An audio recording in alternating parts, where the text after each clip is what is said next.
आज की एक और बड़ी खबर है, आपको लिए चलता हूं कि आखिर कर्नाटक से यूपी तक घमासान क्यों मचा है। कर्नाटक से यूपी तक तनाव और पथराव। दरअसल क्या हुआ, मंड्या में गणेश विसर्जन का दिन था।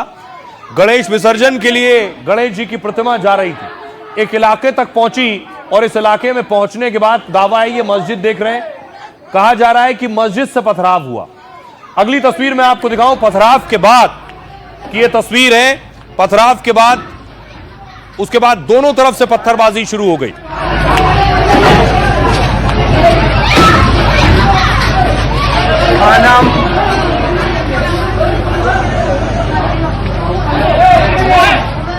और इस पत्थरबाजी के बाद वहां बहुत से संगठन पहुंच गए, नारेबाजी शुरू हो गई, लोगों का गुस्सा सड़कों पर दिखा।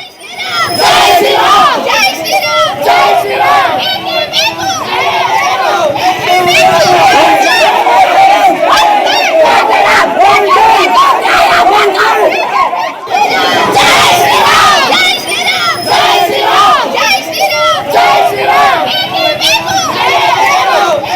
रात के बाद जब सुबह हुई तो सुबह भारी हुजूम था।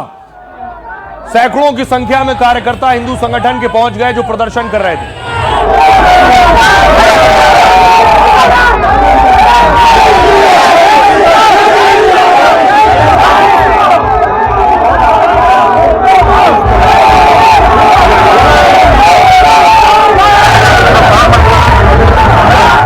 और उसके बाद पुलिस मौके पर मौजूद थी। पुलिस ने लोगों पर लाठियां चलानी शुरू की। जो प्रदर्शनकारी थे, पुलिस ने लाठियां चलाकर, लाठीचार्ज कर उन्हें खदेड़ा।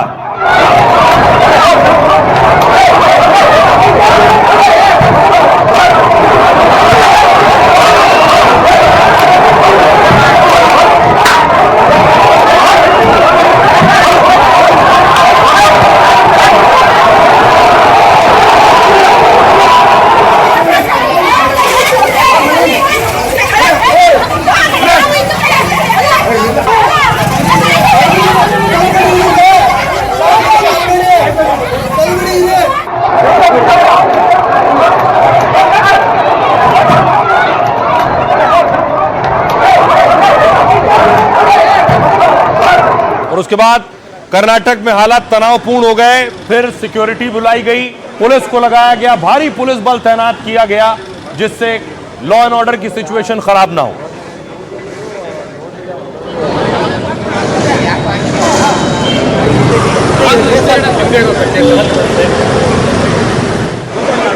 अब आपको लिए चलता हूं उत्तर प्रदेश में। उत्तर प्रदेश में भी यही माहौल था। आखिर क्यों तनाव बढ़ गया? यूपी के हरदोई की तस्वीर देखिए जरा। हरदोई में फेसबुक पोस्ट, कहा गया इस्लाम विरोधी फेसबुक पोस्ट किया गया, जिसके बाद लोग सड़कों पर निकले और लोगों ने प्रदर्शन किया।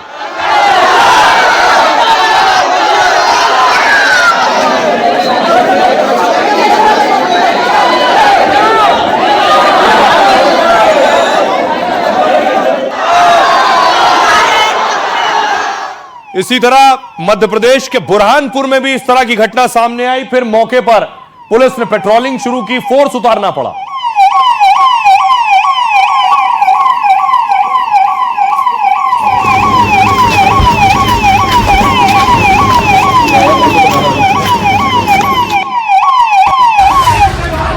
त्योहार आया और फिर देश के कई हिस्सों में तनाव फैल गया।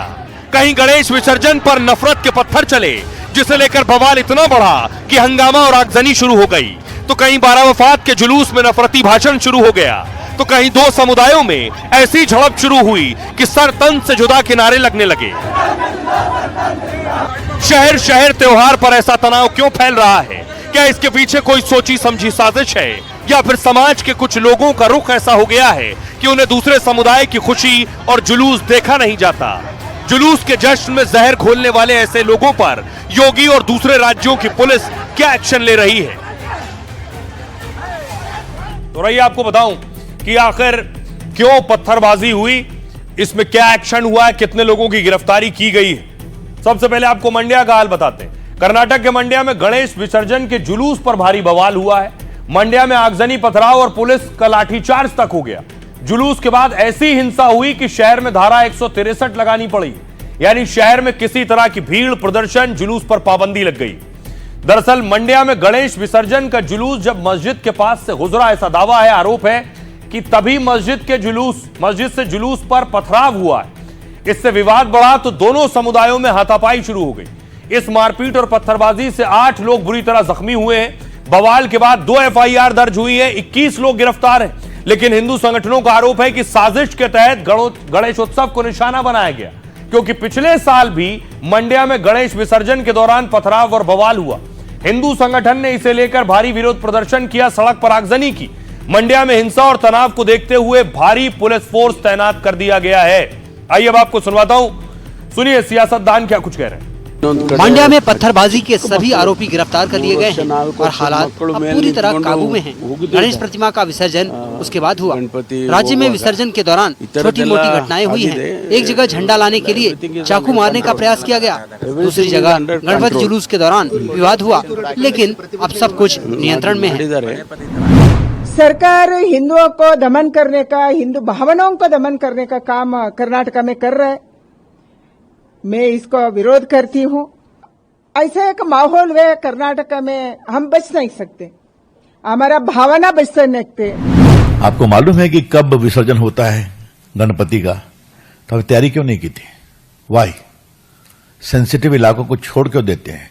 ये कहीं ना कहीं वोट बैंक पॉलिटिक्स से जुड़ा हुआ है। मैं आपसे इतना ही कहना चाहूंगा, जब आप वोट बैंक से प्रभावित होकर अपराधी तत्वों के खिलाफ कार्रवाई नहीं करते हैं, यूपी में क्यों नहीं होता, मध्य प्रदेश में क्यों नहीं होता, और अगर होता है तो 1 घंटे में शांत कैसे हो जाता है? ये बड़े सवाल है।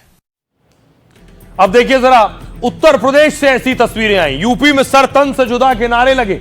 दरअसल जुलूस जा रहा था, उस दौरान सर तन से जुदा के नारों की आवाज आ रही।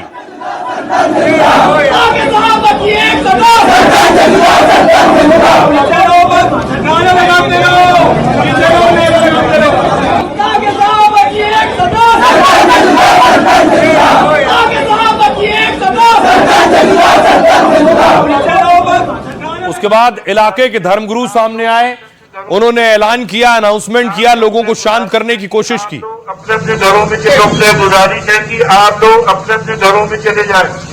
यहाँ पे जो लोग हैं भीड़ बिल्कुल न जमा करें, इसलिए प्रशासन से बात हो गई है। अपने गुजारिश है कि आप लोग अपने अपने घरों में चले जाएं। यहाँ पे जो लोग। इसी तरह की एक तस्वीर देवरिया से आई है। देवरिया में जब जुलूस निकल रहा था तो वहां इस तरह के बयान चलाए जा रहे थे जो उकसाने वाले थे।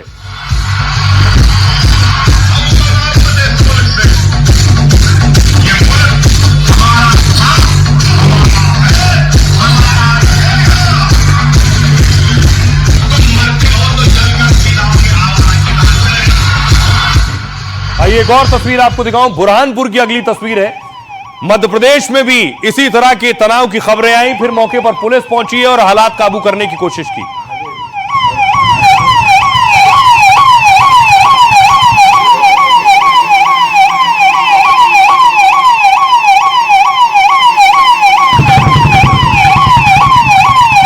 आइए अब आपको दिखाऊं कि आखिर इन शहरों में क्यों तनाव बरपा है, क्या वजह थी। दरअसल हरदोई में भारी हंगामा और बवाल देखने को मिला। तस्वीरें हरदोई की आप देख रहे हैं। मुस्लिम समुदाय के सैकड़ों लोग सड़क पर उतरे, थाने का घेराव किया। हंगामा बढ़ा तो कई थाने की पुलिस लगानी पड़ गई। हरदोई में एक शख्स ने व्हाट्सएप ग्रुप में पैगंबर पर विवादित टिप्पणी की थी। इसी को लेकर मुस्लिम समुदाय भड़क उठा और प्रदर्शन, नारेबाजी करने लगा। बाद में पुलिस ने आरोपी को गिरफ्तार किया और कड़ी कार्रवाई का भरोसा दिया। तब जाकर हरदोई में हंगामा और बवाल किसी तरह से थमा है।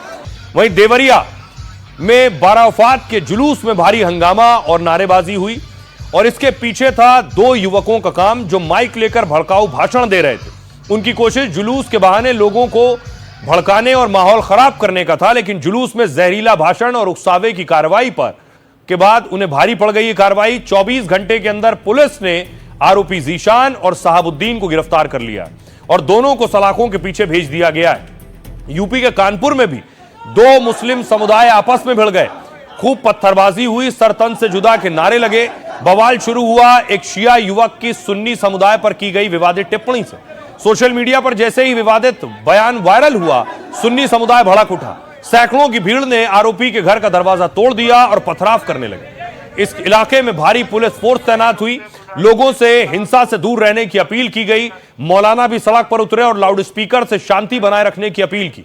आरोपी की गिरफ्तारी और भारी फोर्स की तैनाती के बाद हालात काबू में आए हैं। आइए आपको सुनवाता हूं, सुनिए जरा यूपी के कानपुर में पुलिस क्या कह रही है। दोनों पक्षों के जो भी धर्मगुरु रहे वो आए, वो चाहे सिया पक्ष हो चाहे सुन्नी पक्ष हो, और उन्होंने लोगों से अपील की है और लोग अपने अपने घर चले गए हैं। शांति व्यवस्था कायम है, किसी भी प्रकार की कोई दिक्कत नहीं है और उस बच्चे के ऊपर जो भी लीगल एक्शन हो हम किया करेंगे।